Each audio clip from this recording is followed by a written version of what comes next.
students, welcome to NPGI class.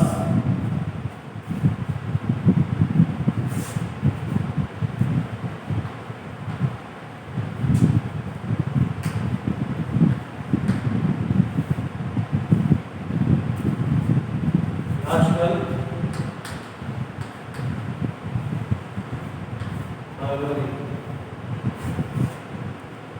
Biology class 12 में जो हम लोग चैप्टर पढ़ रहे थे उस चैप्टर में आगे हमारा टॉपिक था पॉलिनेशन। पॉलिनेशन यानी परागण। तो आपने पीछे पढ़ा था कि जो फ्लावर्स हैं उनमें परागकणों के बनने की क्रिया होती है। फिर वो जो परागकण निर्मित होते हैं वो किस तरह के होते हैं, उनकी क्या संरचना थी, उनमें क्या विशेषता थी और वो अपना अंकुरण कैसे करते हैं, ये सारी बातें आप पीछे के वीडियो में पढ़ चुके हैं। तो आज की वीडियो में हम परागण की बात करेंगे। तो परागण होता क्या है? परागण को हम बहुत नॉर्मली इस तरह बता सकते हैं, जैसे फ्लावर में आपने देखा था कि बहुत सारे पार्ट थे, तो उसमें जो 4 मेन पार्ट थे उनमें एक मेल पार्ट था एंड्रोसियम और दूसरा फीमेल पार्ट था गाइनोसियम। एंड्रोसियम यानी पुंमंग और उसकी एक इकाई थी पुंकेसर, और पुंकेसर के ही परागकोश में परागकणों का निर्माण होता है। और जायांग को हमने जो पढ़ा था, जायांग यानी गाइनोसियम, उसमें 3 पार्ट थे, स्टिग्मा, स्टाइल, ओवरी यानी वर्तिकाग्र, वर्तिका और अंडाशय।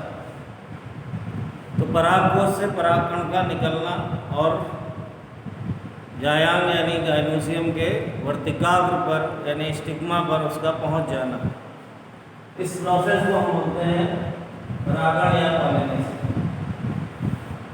तो ये एक महत्वपूर्ण क्रिया है जो प्लांट के लिए बहुत ज़रूरी होती है, क्योंकि इसी क्रिया के कारण उनमें आगे के प्रोसेस होते हैं, जैसे फर्टिलाइजेशन यानी निषेचन की क्रिया होती है, और निषेचन पूरा होने के बाद ही उनमें फल और बीजों के निर्माण की क्रिया शुरू होती है। और आप जानते ही हैं कि हर पौधे का जो वंश है वो उन्हीं बीजों से आगे बढ़ता है और उसके उन्हीं फलों का बहुत सारे जंतु और यहाँ तक कि मनुष्य बड़े पैमाने पर उनका उपयोग करते हैं। तो अगर परागण की क्रिया ना हो तो ना बीज बनेंगे ना फल बनेंगे, यानी पौधों का तो वंश आगे बढ़ेगा ही नहीं, साथ में अन्य जीवों के लिए भी खाने की समस्या उत्पन्न हो जाएगी। यानी उनका जो मेन फूड है वो भी प्लांट पर ही डिपेंड है, और वो फूड भी उन्हें तभी अवेलेबल होता है जब ये पॉलिनेशन का प्रोसेस कंप्लीट हो। तो अगर आपसे कोई पूछता है कि परागण क्या है, तो आप सीधे कह सकते हैं कि परागकणों का परागकोश से बाहर निकलकर जायांग के वर्तिकाग्र पर पहुंचना परागण कहलाता है। या इसी को हम इस तरह बता सकते हैं कि transfer of pollen grains from anther to stigma. Transfer of pollen grains from anther to stigma is called pollination. तो हम उसे हिंदी में अंग्रेजी में दोनों तरह से अलग अलग क्लियर कर सकते हैं। तो अब परागण क्या है ये बात आपको क्लियर हो गई। तो अब परागण किस किस तरह से होता है, तो उसके लिए कुछ उसके काइंड्स हैं जो आपके पाठ्यक्रम में हैं। तो उनमें से पहले हम उनके नाम समझ लेते हैं, फिर उनके बारे में आगे डिस्कस करते हैं।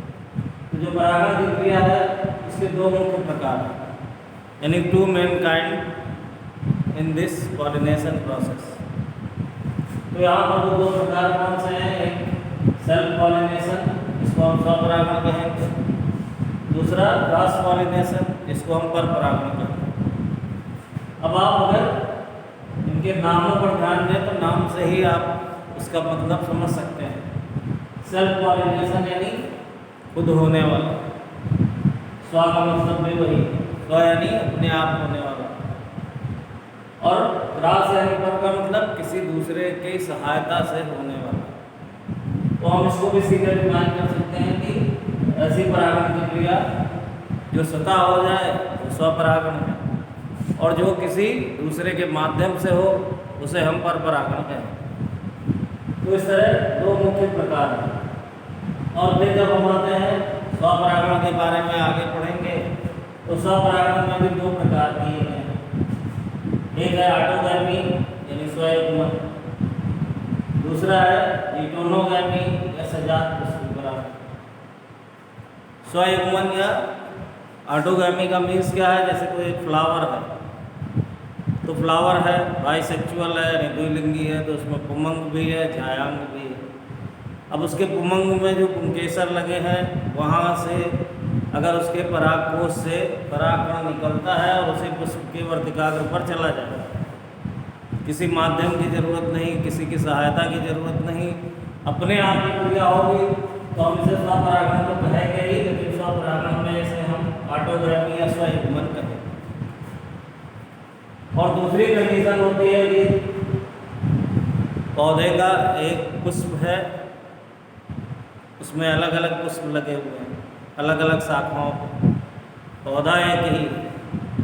तो अगर उसी पौधे के एक पुष्प से परागकण निकलते हैं और मान लिया नीचे वाली जो शाखा है उसकी जो ब्रांच है वहाँ जो पुष्प लगा हुआ है, उस दूसरे फ्लावर तक वो परागकण गिर गया या उस पर चला गया, तो हम इसे कहेंगे कि दोनों में, यानी दोनों में क्रिया अपने आप ही होगी, इसलिए हम उसे स्वपरागण में कहेंगे। क्रॉस पॉलिनेशन क्या है?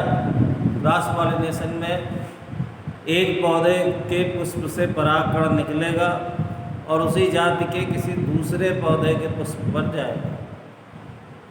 ठीक, तो दोनों की परिभाषा में ध्यान रखिएगा कि जब एक पौधे के पुष्प से परागकण निकलते हैं, उसी पुष्प में या उसी पौधे के किसी दूसरे पुष्प में वो ट्रांसफर हो जाते हैं, तो हम इसे कहते हैं स्वपरागण।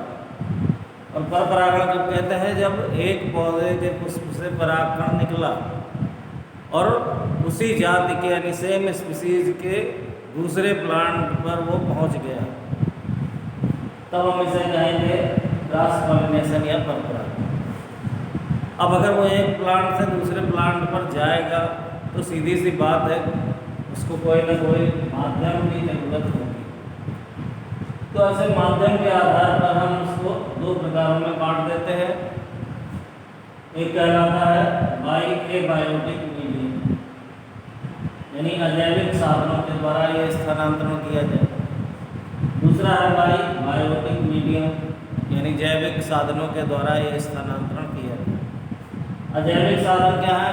जैसे आप जानते हैं वायु है, वायु यानी एयर, और जल है, जल यानी वाटर, तो ये हमारे अजैविक साधन। और बायोटिक मीडियम या जैविक साधन क्या है? तो इसमें आप जानते हैं कि जो लिविंग्स हैं वो आते हैं, यानी डिफरेंट टाइप के एनिमल्स, चाहे वो इंसेक्ट हों, चाहे वो बर्ड हों, चाहे किसी अदर कैटेगरी के हों, अगर वो लिविंग फॉर्म के मीडियम है तब हम उन्हें बायोटिक मीडियम में रखते हैं। और अगर वो लिविंग फॉर्म में नहीं है, नॉन लिविंग है, तो हम उन्हें एबायोटिक मीडियम में रखते हैं। तो ये इतनी चीज़ें आज की वीडियो में आप देखिए, इनको तैयार करिए और इसका चार्ट अभी ये जो बना है ये कंप्लीट नहीं है, इसको आगे हम फिर और बताएंगे और उसी के साथ आपको बाकी भी बातें बताएंगे। और जो आपको नोट्स देंगे वो आप नोट करते रहें, चीज़ों को रिवाइज करते रहें।